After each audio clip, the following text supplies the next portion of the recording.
Diputados rechazaron los vetos de Milei.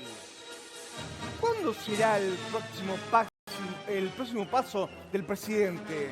¿Cuál será el próximo paso? El pueblo 3, Milei 0. Qué mal leída la placa. Ahora, continúa la sesión. En vivo y en directo volvemos al recinto donde está pasando todo. Con incitaciones a la violencia, siempre el bien triunfa, siempre la verdad triunfa. Y al final del día, aquellas personas que se animan a levantar la voz, como fue Charlie Kirk en Estados Unidos, como fueron tantos referentes en todo el mundo, y como fuimos nosotros en La Libertad Avanza, que desde que empezamos a hablar públicamente de lo que creemos, del tipo de país que queremos, lo que hemos recibido es violencia, intentos de asesinato, intentos de provocación, golpes, destrozos. A tantos militantes de La Libertad Avanza que desde el 2023 hasta acá han sido perseguidos, han sido golpeados, han sido perseguidos en eventos públicos, porque si hay algo que tienen los cobardes es que siempre les gusta ir de a muchos contra uno, que siempre al final el bien va a triunfar, que no hay que tener miedo, que no hay que rendirse, que quienes creemos en la verdad, quienes creemos en el bien y en un país mejor, lo vamos a seguir haciendo sin miedo hasta el final. Muchas gracias, señor presidente. Con la palabra vertida por el diputado Paulí, queda rendido el homenaje de esta honorable Cámara. A continuación, para otro homenaje, falta un homenaje más, 5 cuestiones de privilegio para seguir con el siguiente tema. Tiene la palabra la diputada Nadia Márquez.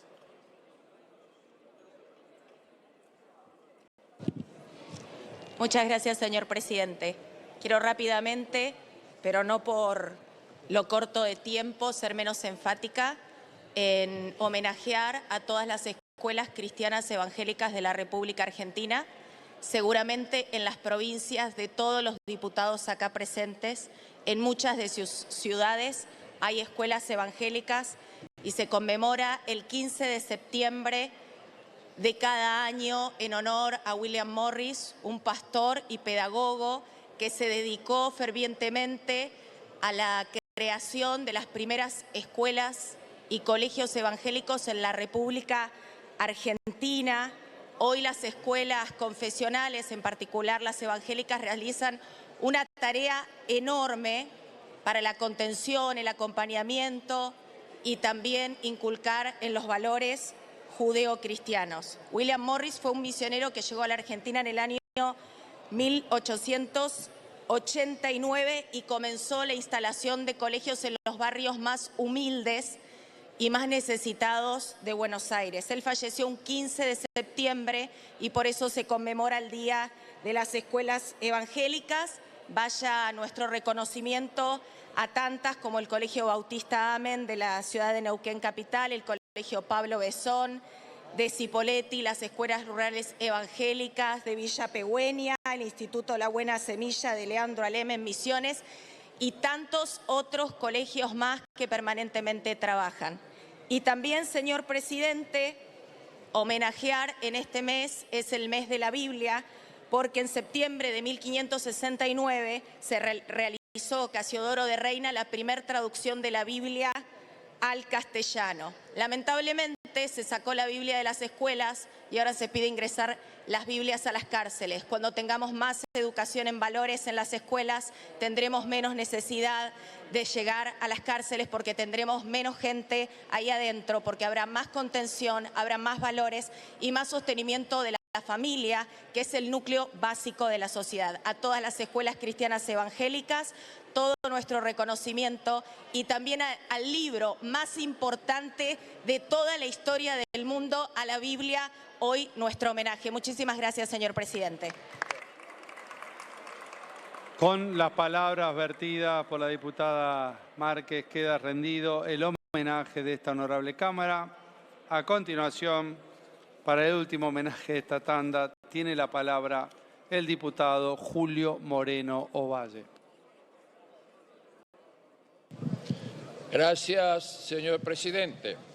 Realmente quiero valorar lo que pasó en Salta el pasado 15 de este mes en la gran procesión que se hizo del Señor y la Virgen del Milagro, y eso, por supuesto, potencia la fe de nuestros creyentes.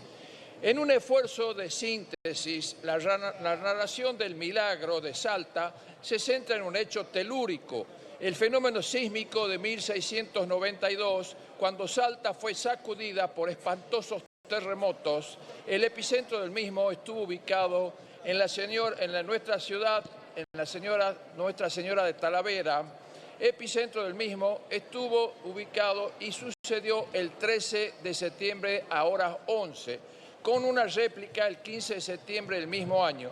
Allí nace y crece desde hace 320 años la devoción al Señor y la Virgen del Milagro. Podemos decir con certeza que los terremotos son fenómenos naturales que implican un proceso de maduración de la tierra, y podemos afirmar también que no pueden ni deben ser considerados castigos divinos. Comienzan y terminan en procesos de evolución del planeta, pero cuando se producen no hay aún muchas formas de prevenirlos, de modo que las religiones y las regiones pobladas sufren el impacto de la energía liberada y resulta dificultoso evitar las tragedias.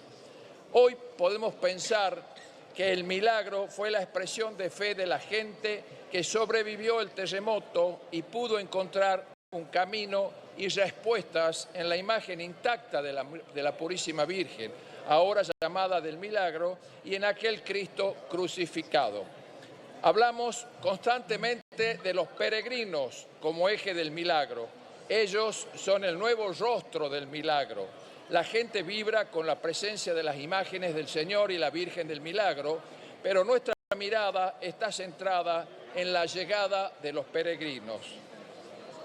Cuando pienso en los miles de peregrinos del Milagro que recorren caminos en búsqueda desde La Puna, San Antonio de los Cobres, por la Ruta 51, los de Cachi que bajan por Payogasta, la Cuesta del Obispo, Escoipe, Chicuana, El Carril, La Merced, Cerrillos, los de Cafayate, Santa María, por la Ruta 68, los de Orán, Tartagal y todo el departamento San Martín, los de Iruya y Nazareno, que atraviesan Jujuy, y tantos otros que van juntándose en caminos comunes para llegar al lugar santo. Me refiero a nuestra catedral basílica en Salta. Somos observadores y partícipes de esta religiosidad a la que abordamos no con un enfoque puramente académico, sino con un sentido más integrador. Prácticamente todos los que nacimos y vivimos en el noroeste argentino hemos bebido de este modo de religiosidad desde la cuna en el seno de nuestras propias familias o en nuestros pueblos. Dentro de las grandes manifestaciones populares en el NOA, ya oficiales, como el culto al Señor y la Virgen del Milagro en Salta, con características muy particulares en cuanto a fiesta popular cristológica mariana, la Virgen del Valle en Catamarca, con un fuerte liderazgo en el Norte Grande, aún vigente, Nuestra Señora del Rosario de Río Blanco y Paipaya en Jujuy, la Virgen de Sumampa en Santiago del Estero, el culto singular a la Virgen de la Independencia, Nuestra Señora de la Merced en Tucumán y casi en todas las ciudades y pueblos del Valle del Lerma, y en los pobladores del interior de Jujuy, donde es patrona la coprotectora. En todas ellas está presente la peregrinación como un modo de manifestación popular antigua y característica a casi todas las religiones del mundo, y que justamente en nuestro país sigue creciendo año tras año y que se repite en los diferentes fenómenos religiosos populares. La peregrinación, experiencia religiosa universal, es una expresión característica de la piedad popular, estrechamente vinculada al santuario, de cuya villa constituye un elemento indispensable. El peregrino necesita un santuario y el santuario necesita de peregrinos. Pensemos en los grandes santos peregrinos, como el caso de San Roque de Montpellier en tiempos de las pestes en Europa. A partir de la segunda mitad del siglo XIX, las peregrinaciones tienen como meta santuarios que son particulares expresiones de la identidad, de la fe y de la cultura de una nación. Este es el caso de los santuarios de Luján, Aparecida, Asís, Caacupé, Cestoctoba, Fátima, Guadalupe, Lourdes y en nuestra región el Milagro de Salta y las diversas manifestaciones de peregrinos durante todo el mes a la Virgen del Rosario y Río Blanco de Paipaya. La religiosidad popular es un espacio del pueblo en el que entramos con los pies descalzos, los ojos y la mente bien abiertas, oído atento y un gran corazón para comprender. El pueblo sencillo, con sus ritos y peregrinaciones, nos invita a descubrir desde la ciencia religiosa y la teología, apoyados por la historia, la etnografía y la antropología, caminos ya comenzados. Solo hace falta una mirada atenta, un oído afinado y un gran respeto por las expresiones religiosas y culturales de la gente. Les quiero comentar que son más de 500.000 personas las que participaron de esta emotiva ceremonia y, por supuesto, en la procesión del Señor y la Virgen del Milagro. Vamos finalizando, termino, señor presidente. Lo destacable es que tiene una proyección nacional. Personas de varias provincias y de países limítrofes participaron activamente de esta peregrinación, ratificando la fe del pueblo que año a año renueva su compromiso con el Señor y la Virgen del Milagro. Ahora, señor presidente, comenzamos a hablar de Camino del Milagro, comparándolo, por ejemplo, con Santiago de Compostela en España y la Virgen de Luján en Buenos Aires. Hay registradas 152 peregrinaciones desde el interior al santuario, o sea, la capital de Salta, solo para la fecha del Milagro. Y como último, les dejo un mensaje a todos nuestros colegas. Todos Diputado, somos vamos peregrinos. finalizando, por favor. Tiene que ver Se ha con el pasado esfuerzo, el tiempo. el sacrificio llevado, las vicisitudes de la vida cotidiana, clima, economía, salud, con un amplio concepto de solidaridad para contribuir con valores para lograr una sociedad más fraterna y libre. Gracias, señor presidente. Muchas gracias, señor diputado Valle. A continuación, vamos a pasar a las cuestiones de privilegio. Tiene la palabra Mercedes de Mendieta. Adelante, diputada. Sí, señor presidente. Bueno, esta moción de privilegio es contra el presidente Milei. Nuevamente, esta moción de privilegio es contra él por su complicidad con el genocidio que está llevando adelante el Estado sionista de Israel sobre el pueblo palestino. Y les quiero contestar a aquellos diputados y diputadas que con su complicidad niegan lo que ocurre todos los días en Gaza, que son asesinados niños, niñas, mujeres, un pueblo masacrado. Y eso no es guerra, eso es genocidio. Y no lo decimos nosotros y nosotras, que por supuesto lo venimos denunciando, sino que incluso la Comisión Internacional Investigadora Independiente de la ONU lo dijo con claridad. Lo que está haciendo el Estado sionista de Israel es genocidio. 65.000 asesinadas y asesinados. Y son muchos más los desaparecidos y desaparecidas que están bajo los escombros. Pero además en estos momentos hay una contraofensiva del Estado, una intensificación del plan de anexión de Gaza y de Cisjordania, que avanza día a día, obligando a desplazar a 1 millón de palestinos y palestinas. Un plan que se le avisaba con folletos a través de drones a quienes están sufriendo desde el 7 de octubre un genocidio, diciendo que tenían que irse de donde estaban. Por las noches son las bombas las que iluminan, destruyendo hospitales, escuelas, espacios de refugiados. Asesinan palestinos y palestinas, niños que mueren de hambre todos los días y los matan cuando van a buscar ayuda humanitaria. Y quiero denunciar con mucha fuerza porque desde el día de ayer comenzó la ofensiva terrestre del Estado de Israel, porque no solo quieren anexar la Franja de Gaza, sino también Cisjordania. Están deteniendo, entrando a las casas, como también ya ha ocurrido con la casa del cineasta palestino Basel Adra, uno de los ganadores del Oscar por el documental No the Other Land. El plan para Gaza de Netanyahu y de Trump está siendo cada vez más evidente ante los ojos del mundo. Porque, quiero decir, ha salido por todos lados los videos de Trump contando que lo que quieren hacer en Gaza es quedarse con sus tierras y construir un resort turístico. No podemos permitir que esto ocurra. Denunciamos también a Trump, el ultraderechista que tiene este plan en alianza con Netanyahu. Por eso quiero también señalar que mientras la complicidad de los gobiernos, como el de Milei, pero también como la mayoría de los gobiernos del mundo, lo que crece es la solidaridad internacional. Por eso me quiero pronunciar por el apoyo a la Global Sumud Flotilla, la mayor misión civil internacional, solidaria y pacífica, con más de 50 barcos, con una tripulación de 44 países, que lleva ayuda humanitaria a Gaza, lleva agua, llevan medicamentos, llevan alimentos para romper ese cerco humanitario que tiene el Estado de Israel sobre Gaza.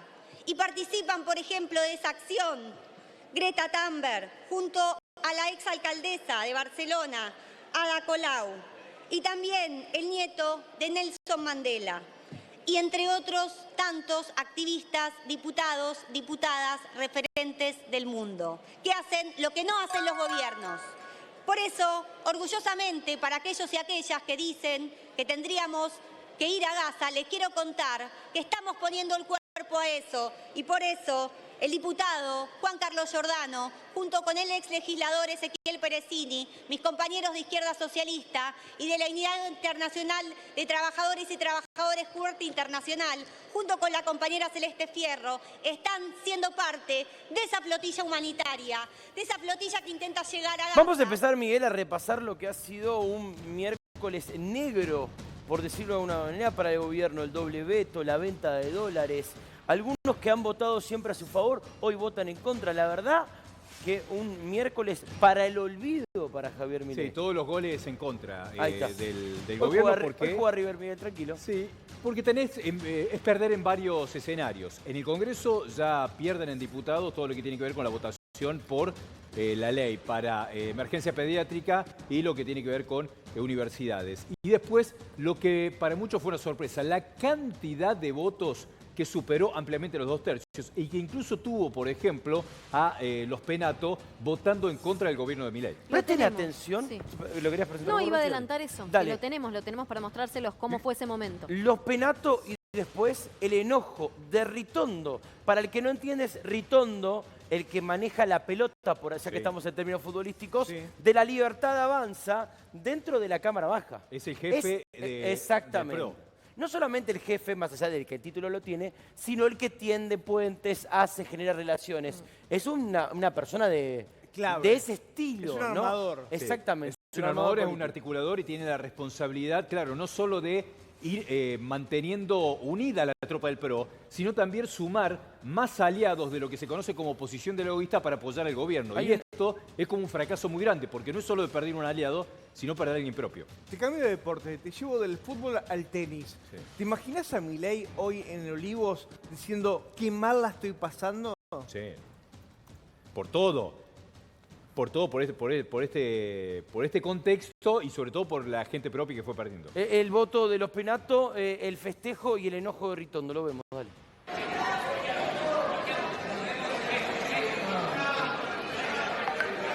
No voy a cruzar lo contestó.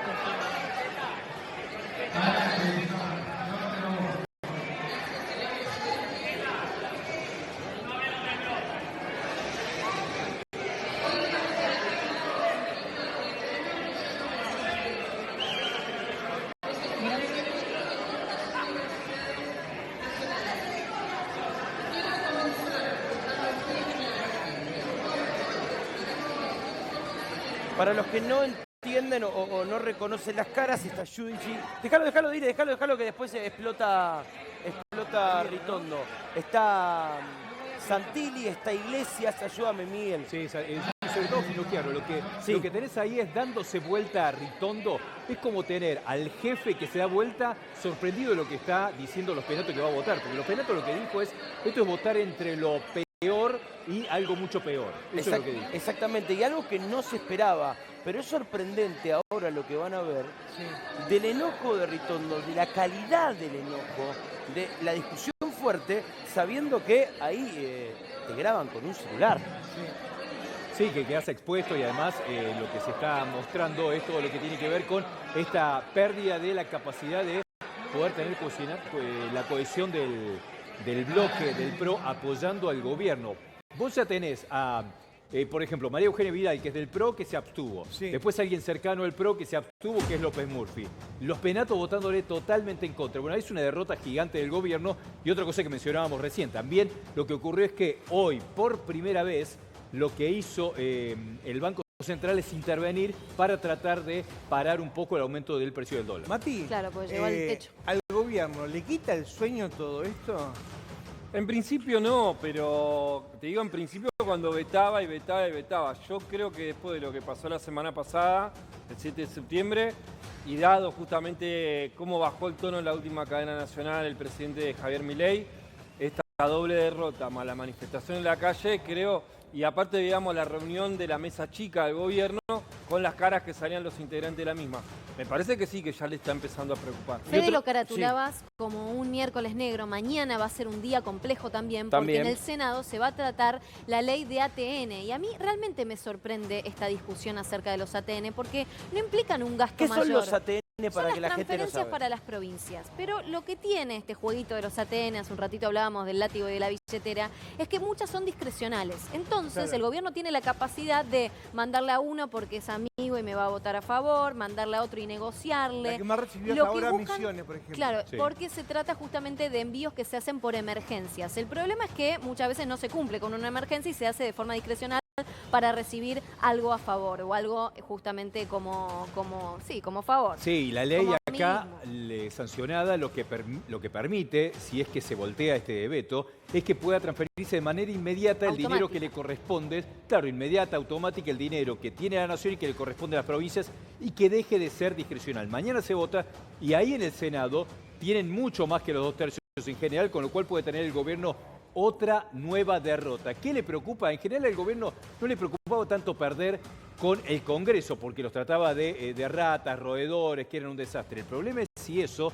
se va trasladando a votos y lo complica el 26 de octubre. Hace un rato hablé con un amigo mío que lo votó a Javier. Y le digo, che, ¿qué te parece? ¿Qué lectura haces, no? Y me dice, está bien.